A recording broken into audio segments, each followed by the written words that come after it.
Yes, good morning students. As we have completed the last chapter, now we will start our new chapter. The name of the chapter is tissue. Before starting of the chapter, as all of you know that all living organisms is made up of cells, right? जितने भी living organism है वो किसके बने हुए हैं? Sales के बने हुए हैं. Depending upon the cells they may be unicellular or they may be multicellular, right? In the unicellular means single cell. कि जितने भी लिविंग ऑर्गेनिज्म होंगे they are made up of the single cell. For example amoeba, and in this they are made up of the multi means many cells like plants, animals. Okay, तो जैसे amoeba है means all the activities, all the function which will be performed by living organism is done by a single cell. कि amoeba इसको food को लेना है यानी कि इंजेक्शन करना है, फूड को अंदर लेना है, उसका डाइजेशन करना है और उसके साथ साथ इसको उसको एब्जॉर्ब करना है, एब्जॉर्प्शन करना है, एसिमिलेशन. हमें बताती है एसिमिलेशन क्या और एक्सक्रीशन करना है, राइट? इंजेक्शन का मतलब फूड को अंदर लेना, डाइजेस्ट का मतलब जो फूड लिया उसको डिवाइड करना और ब्रेक डाउन करना. एब्जॉर्प्शन का मतलब है कि जो फूड डाइजेस्ट हो गया उसमें से आपके इंपॉर्टेंट जो न्यूट्रिएंट्स हैं उनको क्या करना, एब्जॉर्ब करना. एसिमिलेशन मींस कि जब आप फूड खाते हैं, जैसे आपने प्रोटीन का कोई भी फूड खाया और वो बॉडी के अंदर जाके डाइजेस्ट हो गया अमीनो एसिड में, लेकिन आपके सेल को दोबारा से प्रोटीन चाहिए अंदर, तो वो क्या करेंगे, वो अमीनो एसिड आपस में कंबाइन करेंगे, ज्वाइन करेंगे और दोबारा से क्या बनाएंगे, कॉम्प्लेक्स स्ट्रक्चर बनाएंगे. उस प्रोसेस को हम क्या बोलते हैं, एसिमिलेशन बोलते हैं. और एक्सक्रीशन का मतलब है अनडाइजेस्टेड चीज को किसी को भी बॉडी से बाहर निकालना. ये सारे के सारे फंक्शन है एक यूनिसेलुलर ऑर्गेनिज्म में एक सेल करेगा. But in the multicellular organism there is so many cells are present and each cell are having their function. For example, there is a industry कह सकते हैं या offices है and you will say that और आपका school है और आपकी क्लास में बहुत सारे स्टूडेंट्स हैं, तो what will you do? I need some work from you. तो मैं आपने कह दिया आपको कि कल मेरे लिए 2 चार्ट बना के लेके. तुमने किसी ने अपने फ्रेंड को कह दिया कल मैंने चार्ट बनाया तो बनाना है, तो उसने उसको कहा उसको कहा, लेकिन नेक्स्ट डे कोई भी कुछ काम नहीं करके आया. क्यों? Because there is no division of labour. वहां पे मैंने वर्क को डिवाइड नहीं किया कि you have to do this, you have to do this. मैंने जनरली बोल दिया आपको ये काम करना है, but it will not be completed until there will not be specialisation. जब तक वहां पे स्पेशलाइजेशन नहीं होगी, डिवीजन ऑफ लेबर नहीं होगा, till then there will be no work done. So in the multicellular organism there is division of, right? तो यहाँ पे क्या डिवीजन ऑफ लेबर है. What does it mean? Means the work will be divided depending upon the type of the cell. as we have discussed in the cell chapter, there are the different type of the cells are present. आपके WBC के cell है, heart के cell है, muscles के cell है, even आपके excretion के sales है, आपके डिफरेंट टाइप के सेल्स आपकी बॉडी के अंदर प्रेजेंट है. मान लो कि जैसे हमारा स्टमक है, स्टमक का काम क्या है, इसके अंदर एक सेल हो गए, फिर सेल्स प्रेजेंट है, उन सेल्स का काम क्या है, डाइजेस्ट करना. उन सेल का फंक्शन क्या है, डाइजेस्ट करना.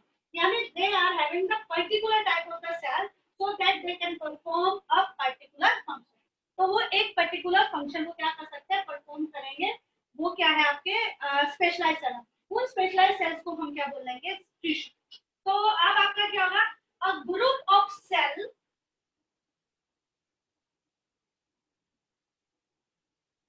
which perform a particular function in the human body or in the living organism, that is known as your tissue. बहुत सारे cluster of cells यानी सेल का गुच्छा, whether they are similar or dissimilar.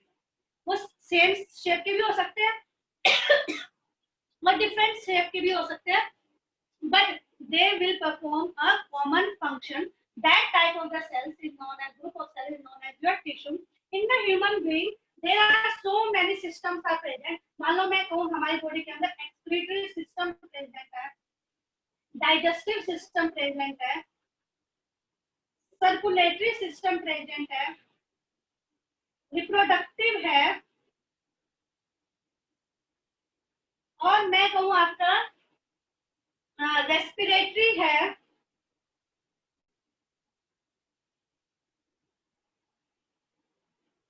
और क्या बचा आपका नर्वस सिस्टम प्रेजेंट है. Means there are so many systems are present in your body and due to these function your body can survive. इन्हीं function की वजह से आपकी body क्या करते हैं, survive करते हैं. Even any one of the body will not do these function, there will be no survive. For example, एक muscle cells के बारे में बात करते हैं, muscular cells, muscular system. As in this, there are a number of cells are present. A group of cells are present which combine together to form the muscle. उन्होंने आपस में मिलकर क्या बनाया, मसल बनाया और मस्कुलर सिस्टम बनाया. Due to that, there will be contraction and relaxation of the taking place, and due to this contraction and relaxation of the muscle. अब देखो जैसे मैंने हाथ किया, मेरे मसल्स क्या लेंथनिंग है. जैसे मैंने हाथ को यहाँ लाई, ये मेरे मसल्स क्या हो गए, शॉर्ट हो गए और थिक हो, यानी कॉन्ट्रैक्शन होगी. जैसे मैं इसको नीचे लेके गई, क्या होगी, रिलैक्सेशन होगी. What does it mean? ये जितने भी मसल्स है, मसल्स के अंदर बहुत सारे आपके क्या प्रेजेंट है, सेल्स प्रेजेंट है. जब ये सेल्स आपस में कंबाइन करेंगे, there will be a particular function and that function is known as your contraction and relaxation. तो ये कौन से फंक्शन करेंगे, contraction and relaxation करेंगे. What does it mean, contraction and relaxation? Due to contraction and relaxation, they will work in the pair. ये जो आपके muscles है, एक एक को करके बता दूं, ये जो मसल्स है, they will work in a pair. Pair में वर्क करते हैं, यानी एक मसल आपका कॉन्ट्रैक्ट करेगा तो दूसरा मसल आपका क्या करेगा, रिलैक्स करेगा. तो जैसे मैंने हाथों को उठाया तो यहाँ के मसल आपने क्या किया, कॉन्ट्रैक्ट हो गया, लेकिन साथ साथ में आप ये देखोगे यहाँ के मसल आपके क्या हो जाते हैं, रिलैक्स हो जाते हैं. So they will always work in the pair. One will be contracted and another will be relaxed. इसी की वजह से due to contraction and relaxation of the muscle, a body works. अब मैं बोल रही हूँ तो इस टाइम में मसल्स काम कर रहे हैं, मैं अपने हैंड्स को मूव करके दिखा रही हूँ, तो there will be contraction and relaxation of the muscles is taking place. Even I am moving on the road or moving in my home, there will be contraction and relaxation of the muscles present in my legs. उसी की वजह से मैं क्या कर पा रही हूँ, मूव कर पा रही हूँ. उसी तरह से एक्सक्रीटरी सिस्टम आपकी बॉडी में, इसमें भी एक स्पेशल टाइप के सेल होंगे जो सारे के सारे मिलकर आपका क्या करेंगे, एक फंक्शन करेंगे, यानी आपकी बॉडी से वेस्ट मटेरियल को बाहर निकालेंगे. जब वो यूरिन की फॉर्म में, जैसे मेरे माउथ पे, लिप्स पे के ऊपर स्वेट आया हुआ है तो स्वेट को निकालने का काम एक्सक्रीशन का भी कर सकते हैं. और जो नर्वस सिस्टम है, ग्रुप ऑफ सेल जिसमें स्पेशल टाइप के सेल्स प्रेजेंट है, नर्व सेल्स बोलते हैं जिसको, वो आपका क्या करेंगे कि मुझे इस टाइम पे क्या बोलना है और कैसे बोलना है, किसके सामने कैसे पेश आना है, गेस्ट के सामने कैसे बोलना है, या प्रिंसिपल के सामने कैसे बोलना है, स्टूडेंट के सामने कैसे बोलना है, that will be on your nervous system. Nervous system आपका सोचेगा आपको क्या बोलना है क्या नहीं बोलना. आप किसी अपने पुराने फ्रेंड को देखते हैं 8 to 10 ईयर्स साइकोलॉजिस्ट से आप मिलो, आप उसको रिमाइंड करने की कोशिश करते हो, जो आपका नर्वस सिस्टम है, यानी आपके जो ब्रेन के सेल्स है, वो आपस में उसको क्या करेंगे, आपका इकट्ठा करेंगे और रिमाइंड करने की कोशिश करेंगे. हाँ मैंने इसको पहले देखा हुआ है, लेकिन कहाँ देखा, तो आप रिमाइंड करते रहोगे तो आपको याद आ सकता है कि हाँ ये मेरा उस टाइम का फ्रेंड, राइट. उसी तरह से रेस्पिरेटरी जो आप सांस लेते हो करते हो, इसमें भी आपके लंग्स जो प्रेजेंट है वो एक स्पेशल टाइप का क्या करते हैं, फंक्शन करते हैं. और इसी तरह से डाइजेशन के अंदर जितने भी सेल्स हैं वो अलग टाइप के होंगे, किससे, आपके एक्सक्रीटरी से या नर्वस से. सर्कुलेटरी जिसके अंदर हार्ट आता है, यदि हार्ट ही प्रेजेंट ना हो तो आप अपने बॉडी में ना तो ब्रीथ कर सकते, ना breathe means life will not be possible. उसी तरह से रिप्रोडक्शन, कि उसके जो सेल्स होते हैं वो अपने स्पेशल टाइप के सेल होते हैं जो रिप्रोडक्शन के प्रोसेस करते हैं, so that their generation will go on and go, ताकि उनकी जनरेशन आगे से आगे चलते रहे. यानी हर के अंदर एक पर्टिकुलर टाइप के क्या होता है, सेल्स प्रेजेंट होते हैं. और जब ये पर्टिकुलर टाइप के सेल्स आपस में कंबाइन करते हैं और एक पर्टिकुलर फंक्शन परफॉर्म करता है, then they are known as your tissue. और जब ये टिश्यू है, ये आपस में, ये टिश्यू आपस में क्या करेंगे, ज्वाइन करेंगे, और जब आपस में ज्वाइन करेंगे तो they will form the organ, और ऑर्गन मिलकर आपके क्या बनाएंगे, ऑर्गन सिस्टम. कैसे देखो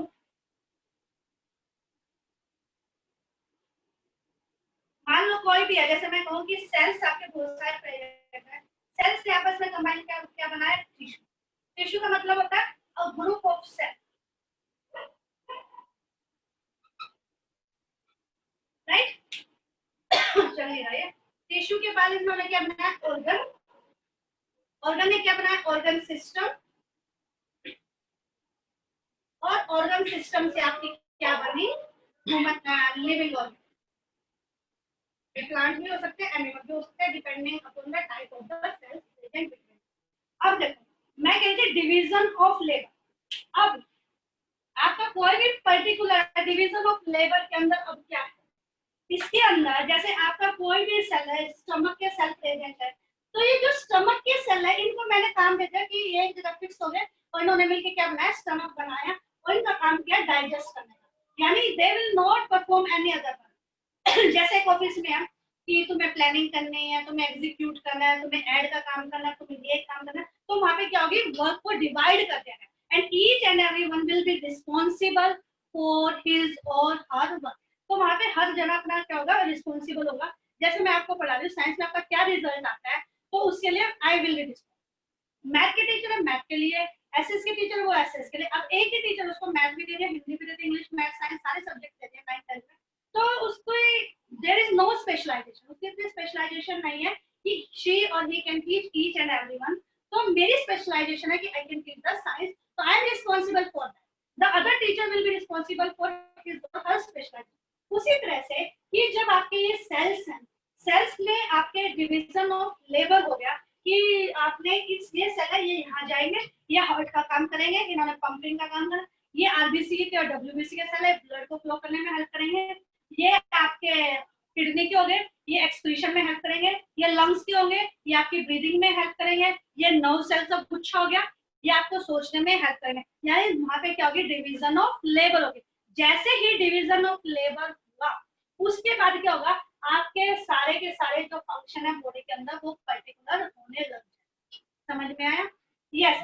तो उसी में हम कह सकते हैं डिफरेंशिएशन हो जाता है कि जब कुछ सेल्स आपस में ग्रुप ऑफ सेल्स कंबाइन करते हैं and they will perform a particular function, then in the living organism that is known as your differentiation। तो हम कह सकते हैं कि क्लस्टर ऑफ, क्लस्टर का मतलब होता है गुच्छा, क्लस्टर ऑफ सेल्स और ग्रुप ऑफ सेल्स में having similar or dissimilar structure but perform particular function। पर वो कौन सा फंक्शन कर रहे हैं, पर्टिकुलर फंक्शन करते हैं, तो that is known as your tissue. Understand? Tissue का मतलब समझना है, टिश्यू क्या होता है कि क्लस्टर ऑफ सेल है या ग्रुप ऑफ सेल है जो आपके सिमिलर भी हो सकते हैं उनके स्ट्रक्चर और डिसिमिलर भी हो सकते हैं, लेकिन सारे के सारे आपस में मिलकर एक काम करे, उसको क्या कहेंगे हम, tissue. Perform a particular function या perform a common function, then they are known as your tissue. There are the two type of the living organisms are there. One will be known as plant and another will be known as your animal. So we are having two type of the tissue. We can say that plant and animal. जब दो type के living organism है तो उनके अंदर जो tissue होंगे, जो टिश्यू प्लांट्स के अंदर पाए जाते हैं उनको हम बोलेंगे प्लांट टिश्यू।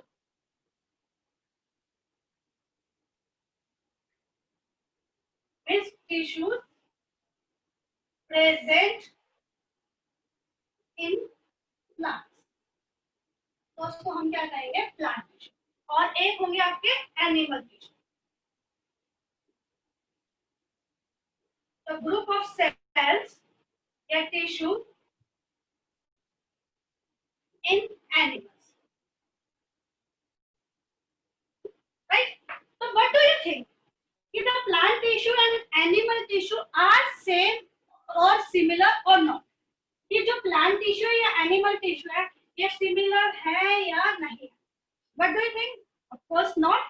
कि क्योंकि because plants and animals are different from each other, so they are having the different structure and the function of the animal tissue and the plant tissue. So what will be the difference between the plant tissue and animal tissue, right? तो first हम discuss करें किसके बारे में, plant tissue के बारे में, कि इनमें और एनिमल टिश्यू में क्या function. You have seen that, आपने देखा कोई भी प्लांट है, मालूम है क्योंकि ये आपका प्लांट है और ये इसकी वो है आपकी, ये इसके लीफ प्रेजेंट है और ये इसके ऊपर क्या प्रेजेंट है, फ्लावर प्रेजेंट है, एक लीफ आपकी यहाँ प्रेजेंट है, ऐसे आपकी क्या लीव्स प्रेजेंट है और इसके ऊपर birds like etcetera. So the roots are fixed into the soil. Means जो plants है they are stationary. Plants आपके क्या stationary है, cannot move from one place to the other place. तो ये एक प्लेस से दूसरे प्लेस पे मूव नहीं करते in search of food, water and the shelter like the animal. So they, if they are stationary, they need less energy. तो उनको क्या चाहिए, लेस एनर्जी चाहिए, कि हम एक प्लेस से दूसरे प्लेस पे मूव करेंगे तो हमें एनर्जी की ज्यादा जरूरत पड़ती है। तो due to stationary and less need of the energy, but अब कभी भी बारिश आ जाए या आंधी आ जाए या ज्यादा गर्मी हो या ज्यादा सर्दी हो, हम अपने आप को बचाने के लिए क्या करते हैं, हम घरों में चले जाते हैं, एक प्लेस से दूसरे प्लेस पे मूव कर जाते हैं टू प्रोटेक्ट आवरसेल्फ और टू हाइड आवरसेल्फ और to prevent ourself from the heat, cold etcetera, rain etcetera. तो what will be that, these plants are stationary, ये plants क्या स्टेशनरी है, तो इन्हें उसी पोजीशन पे खड़ा होना है। जब उसी पोजीशन पे खड़े होंगे तो चाहे धूप आए, चाहे बारिश आए, चाहे आंधी आए, हर चीज से अपने आप को इन्होंने क्या करना है, प्रोटेक्ट करके रखना है। अब हम आपको चींटी मकोड़े चढ़ जाए तो उनको उतार सकते हैं, तो नहीं उतार सकते। तो they need to protect themself from the biotic and abiotic, दोनों से अपने आप को बचा कर रखना है। बायोटिक का मतलब है कि लिविंग जैसे इंसेक्ट्स वगैरह से, और नॉन लिविंग जैसे आपके एयर, वाटर एक्सेट्रा से अपने आप को बचा के रखना है। तो दे नीड मैकेनिकल, तो इनको क्या चाहिए, मैकेनिकल स्ट्रेंथ चाहिए। व्हाट डज इट मींस, यानी इनको अपने आप को क्या रखना है, स्ट्रॉन्ग रखना है, ताकि जो आंधी आए, तूफान आए, बारिश आए, ये अपनी पोजीशन से ना हिले। तो इसके लिए इनको क्या चाहिए, मैकेनिकल स्ट्रेंथ और मैकेनिकल सपोर्ट चाहिए। इसी वजह से इसके अंदर जो मोस्टली सेल्स प्रेजेंट होंगे that will be dead, right, dead cells होंगे और सेल वॉल प्रेजेंट होगी, सेलुलोज प्रेजेंट होगा जो आउटर साइड पे, और एक होता है lignin, that is also chemical substance that give the strength. तो इसके अंदर डेड सेल्स हो जाएंगे, सेल वॉल होगी, सेल वॉल का भी तो काम प्रोटेक्ट करना ही है। सेलुलोज के भी होते हैं, आपको पता है सेलुलोज वॉल, और लिग्निन नाम का आपका एक केमिकल प्रेजेंट होगा, क्यों, ताकि ये इसको क्या कर सके, मैकेनिकल सपोर्ट दे। अंडरस्टैंड। अब जो एनिमल्स है they are mobile in nature, ये क्या आपके मोबाइल इन नेचर, तो दे नीड मोर एनर्जी। अब इनको जब ज्यादा एनर्जी चाहिए, इनको तो लेस एनर्जी चाहिए था, लेकिन इनको मैकेनिकल स्ट्रेंथ चाहिए। अब हम मोबाइल इन नेचर है, means animals and the human being can move from one place to the other place in search of food, shelter, water etcetera. तो इसके लिए जब हमें चलते हैं तो हमें ज्यादा अमाउंट में क्या चाहिए, एनर्जी चाहिए, और ज्यादा अमाउंट में एनर्जी चाहिए। तो जो सेल्स हमारी बॉडी के अंदर प्रेजेंट होंगे mostly they are the living. तो हमारी बॉडी के अंदर जो मोस्टली सेल्स होंगे वो कौन से सेल्स होंगे, आपके लिविंग सेल्स होंगे। जैसे मैं इसमें एग्जांपल दे सकती हूँ, आपको दिया था मैंने, नर्व सेल्स है, और आपका रेस्पिरेटरी सेल्स है, मस्कुलर सेल्स है। तो ये टिश्यू बनाएंगे सारे के सारे मिलके, और मस्कुलर मसल्स टिश्यू है, मस्कुलर टिश्यू। तो ये सारे के सारे मिलकर आपके क्या बना रहे हैं, टिश्यूज बना रहे हैं। तो ये हमारे अंदर क्या होंगे, सारे के सारे क्या होंगे, लिविंग होंगे। जबकि इनके अंदर सारे के सारे क्या होंगे, आपके मोस्टली, सारे नहीं क्या होंगे, mostly they are the dead cell. जब सारे डेड हो गए तो ग्रोथ कैसे होगी। सेकंड पॉइंट, कि जो प्लांट्स है these are having the uncertain और इनडेफिनिट,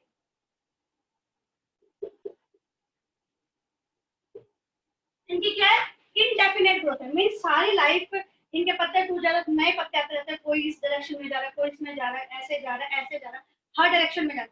हमारा तो ऐसे नहीं है, हम ऐसे बढ़ेंगे और ऐसे बढ़ेंगे, तो इस डायरेक्शन में बढ़ते हैं। ये मोटा वगैरह है तो फैट्स वगैरह ये अलग चीज है, लेकिन इनडेफिनेट ग्रोथ है। इनडेफिनेट ग्रोथ होने की वजह से इनको सारा का सारा टाइम अपने आप को क्या करना पड़ता है, डिवाइड करना पड़ता है, so that their length, breadth, etc. will increase. At that time, there are the one type of the cell is known as, and that is known as meristematic tissue. तो इनके अंदर पास कौन सा टिश्यूज होता है, मेरिस्टेमेटिक टिश्यूज प्रेजेंट होते हैं। ये मेरिस्टेमेटिक टिश्यू का काम क्या है, divide divide divide and divide. ये थ्रू आउट द लाइफ क्या करते रहते हैं, डिवाइड करते रहते हैं, जिसकी वजह से प्लांट्स के ऊपर नए पत्ते आना, प्लांट की ग्रोथ बढ़ना, रूट्स का एसिड जाना, ये सारे के सारे किसकी वजह से होते हैं, प्लांट्स का एसिड चौड़ा होना, ये सारे के सारे किसकी वजह से होते हैं, मेरिस्टेमेटिक टिश्यूज की वजह से होते हैं, यानी they are present of the meristematic tissue. जबकि आपका ये है कि जो एनिमल्स है they are having the definite growth. अब कोई भी ह्यूमन बीइंग है उसकी 17 या 18 के बाद जो लेंथ है वो क्या हो जाता है, डिक्रीज, फिक्स हो जाते हैं, उसके बाद वो बढ़ते हैं। हाँ, अंदर जो सेल है वो डिवाइड कर क्या करते रहते हैं, डिवाइड करते रहते हैं और अपने नए सेल बनते रहते हैं, पुराने सेल निकलते रहते हैं, लेकिन जो ओवरऑल है दैट विल नॉट चेंज।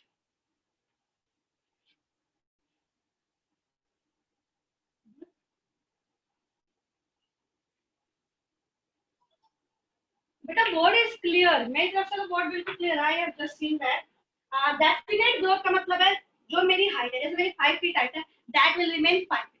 अब मेरी 18 के एज के बाद 5 फीट होगी, उसके बाद कोई ग्रोथ नहीं। ये बॉडी पे फैट आना, ये तो अंदर फैट का डिपॉजिट होना है, there is no particular division and labour of the work. वो यहाँ पे डिवीजन और नॉन डिवाइडिंग कुछ नहीं होता, बस जो फैट्स है वो आपकी बॉडी में एक्सटर्नल फूड है, वो जमा होता है तो उससे आप मोटा होते रहते हैं। लेकिन जो आपकी लेंथ एक बार बढ़ गई वो डेफिनेट होगी, ग्रोथ उसकी क्योंकि फिक्स होगी, तो उस टाइम पे आप कहोगे कि इसलिए इसके अंदर आपके मैंने बताया था मेरिस्टेमेटिक टिश्यू, इसके अंदर तो मेरिस्टेमेटिक टिश्यू होंगे नहीं, यानी there is not such type of the dividing and non dividing cell.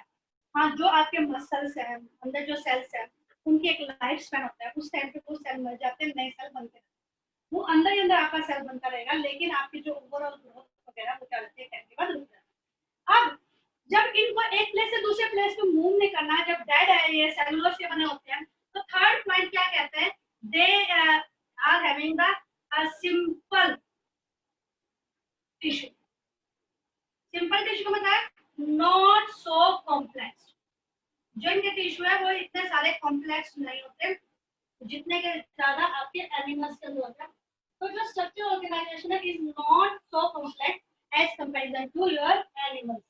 लेकिन जब एनिमल्स के अंदर जाओगे, एनिमल्स के अंदर डिवीजन ऑफ इतना है, देखा आपके इतने सारे सिस्टम्स में होता है, जब इतने सारे सिस्टम्स बॉडी के अंदर प्रेजेंट है तो obviously the structure will be complicated. तो इसके अंदर complex structure, complex structural organisation of, तो यहाँ पे क्या आपका complex structure organisation of the cell है। इसका मतलब ये है कि आपका जो एनिमल टिश्यू है they are so complicated in the nature as comparison to your plant cell. Plant cell में आपके सिंपल होंगे, कलर सिखाऊंगे, आज इतना ही है, नहीं तो तुम्हारे दिमाग में ज्यादा जाएगा नहीं। तो डेड सेल्स है, सिंपल टिश्यू है, पहले बताया था स्टेशनरी, लेस एनर्जी है, मैकेनिकल स्ट्रेंथ है, डेड होंगे, सेलुलोज होगी, सेलुलोज होगा, लिविंग होगा। सेकंड बताया था इनके इनडेफिनेट ग्रोथ, ऊपर नीचे सब जगह बढ़ते रहते हैं, तो इनके अंदर एक टाइप के टिश्यूज प्रेजेंट होते हैं जिनको बोलते हैं मेरिस्टेमेटिक टिश्यू। इन मेरिस्टेमेटिक टिश्यू को डिवाइडिंग टिश्यूज भी बोलते हैं, जो कंटिन्यूअसली क्या करते रहते हैं, डिवाइड करते रहते हैं। और थर्ड क्या, जो इनका स्ट्रक्चरल ऑर्गेनाइजेशन है that is not so complicated as the human being और the animal tissue. Animal tissue में जो होगा वो सबसे ज्यादा होगा, लेकिन एनिमल है वो मोबाइल इन नेचर है, जब एक प्लेस से दूसरे प्लेस पे जाएंगे तो मसल का कॉन्ट्रैक्शन, रिलैक्सेशन, एनर्जी की नीड वगैरह उनको क्या पड़ेगी, ज्यादा पड़ेगी। इस एनर्जी नीड को कंप्लीट करने के लिए उनके जो सेल्स होंगे किसके होंगे, लिविंग सेल्स होंगे, डेड सेल्स कोई भी नहीं होगा। डेफिनेट ग्रोथ होगी, यानी मेरी जो हाइट एक बार बढ़ गई तो बढ़ गई, वो अपडेट नहीं बढ़ेगी।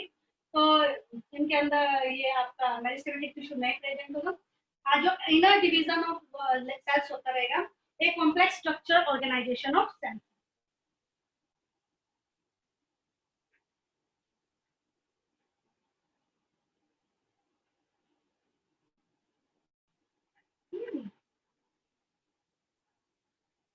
बेटा इस क्लास को फिर मैं ना यहीं पे खत्म करती हूँ, कल मैं आपको प्लांट टिश्यू शुरू करूंगी। बी रिमेंबर, साथ में अपनी मीटिंग मीटिंग कल अपने साथ